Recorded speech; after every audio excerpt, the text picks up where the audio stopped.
Terence Bud Crawford, please stop. Stop the cap. Stop the lies, man.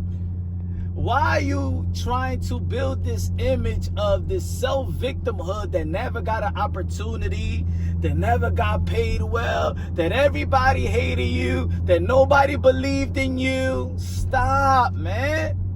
Terence Bud Crawford, you was a standout amateur.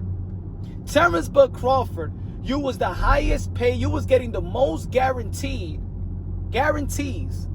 of all the welterweights. You was getting paid more than Earl Spence. And I'm talking about within your contemporaries. You was getting paid more than Earl Spence.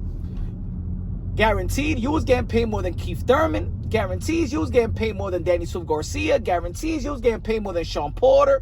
Guarantees. You was getting paid more than Kell Brook. Guarantees. And then when we're talking about opportunity, when people, when Terence Bud Crawford said that people try to withhold them, or the business of boxing try to withhold them from opportunities, big opportunities. Terence Bud Crawford, let's not forget that you have an outstanding accomplishment. Terence Bud Crawford is a 5-division world champion, 3-division undisputed world champion. And guess what? That is historic. But without opportunities, you wouldn't gain all of that. So when I was listening to Terence Bud Crawford interview with Andre Ward. Andre Ward, one of my favorite fighters before he retired, man. Terence Bud Crawford, as we all know, beat Canelo Alvarez. You know, and he beat him in a way in spots where I didn't think that Terence Bud Crawford was going to have this particular fortitude to actually go out there and go toe-to-toe with Canelo Alvarez in the 9th round, in the 12th round, and the 11th round in which he took the fight.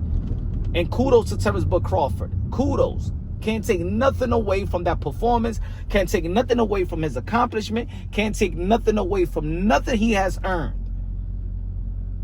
So, when I'm listening now, I don't want Terence Bud Crawford to become what even Canelo Alvarez became later on in his career, at least in the last 2 years, in where Terence Bud Crawford during the interview with Andre Ward was saying, "Oh, I wanted to fight this one, and they didn't want to fight. I wanted to fight Boots, but they didn't want to fight. I wanted to fight Virgil Ortiz, but they didn't want to fight." Stop it, Terence Bud Crawford. Stop. Virgil Ortiz was chasing Terence Bud Crawford in the welterweight division while he was through the WBO, and even the WBO did some political stuff to take out Virgil Ortiz from the number 1 ranking and put Sean Porter so that Sean Porter could fight Earl the True Spence. Stop. Boots Ennis won the titles, won the IBF, was a mandatory position to Earl the True Spence, and the winner for Bud Crawford, Earl Spence. And you said that ain't nothing to earn versus Jerome Boots Ennis. You the one that went up to the division, to the 154, and faced Madrimov, in which in the interview with Andre Ward, Terence Bud Crawford said that Madrimov was the number 1 154-pounder in the division. Stop the lies. Madrimov was never number 1 in a 154-pound division. Maybe through that sanctioning body that you chose, because as an undisputed 147-pounder, you were in a position to fight to become a mandatory to whoever holds the IBF, the WBA, the WBO, the WBC in the 154. You went with the weakest link, just like you went with the weakest link when you was the 140-pound undisputed world champion. And when you jumped up to 147, you fought Jeff Horn. When you got that deal, that lucrative extension with Top Rank, you fought Jose Benavidez Jr. Stop the cap. Ain't nobody was holding you back. Ain't nobody was paying you less. Ain't nobody was withholding you from opportunities.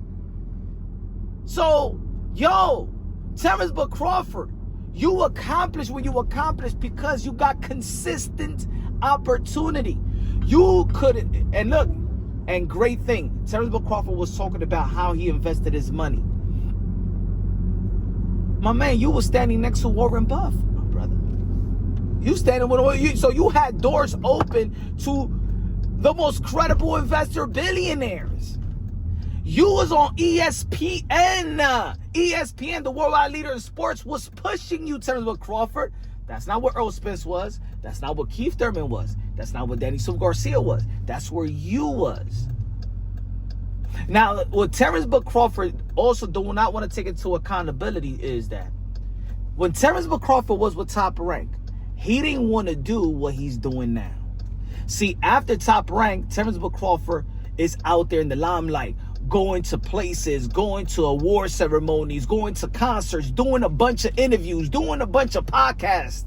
That's something that he didn't want to do, and even Top Rank and Top Rank media personnel was saying that that's what Terence Crawford never wanted to do those things. And maybe you would have became a bigger star than what you are now. Because in my opinion, Terence Crawford is the face of boxing. Terence Crawford is the king of boxing. See, I'm not taking that in away. I'm acknowledging all of that. But Terence Crawford does and says things and look, men, you met that girl that always try to give you this sad story. Yeah, she's in well positioned. She has a job. She's well put together and stuff like that.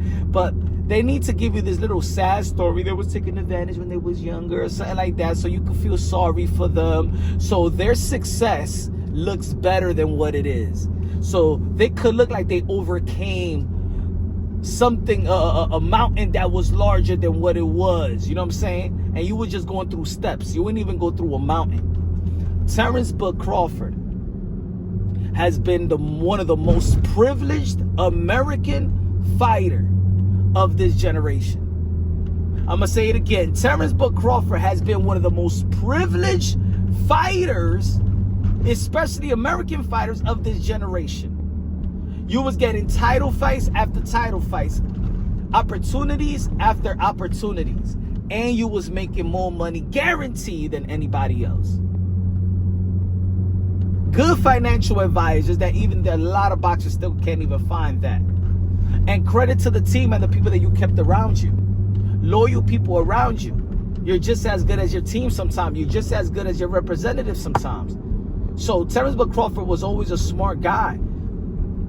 Always a smart guy. And also, let's put this.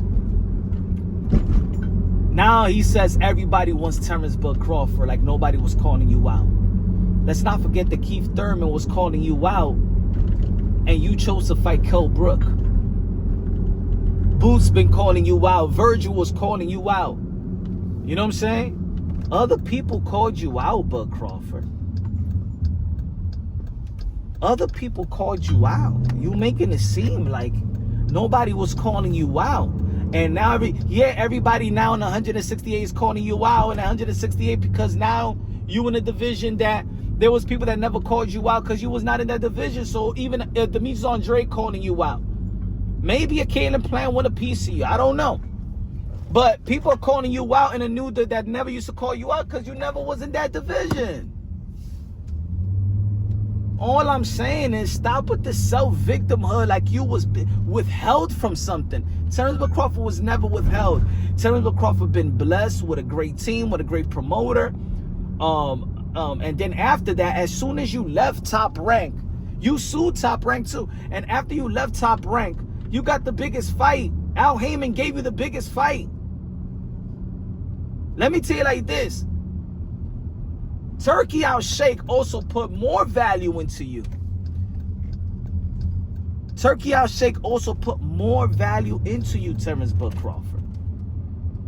So in the end of the day, you always had great opportunities, man. Stop with the self-victimhood like nobody was giving you a good opportunity to accomplish anything in life. Stop it, man. You was privileged.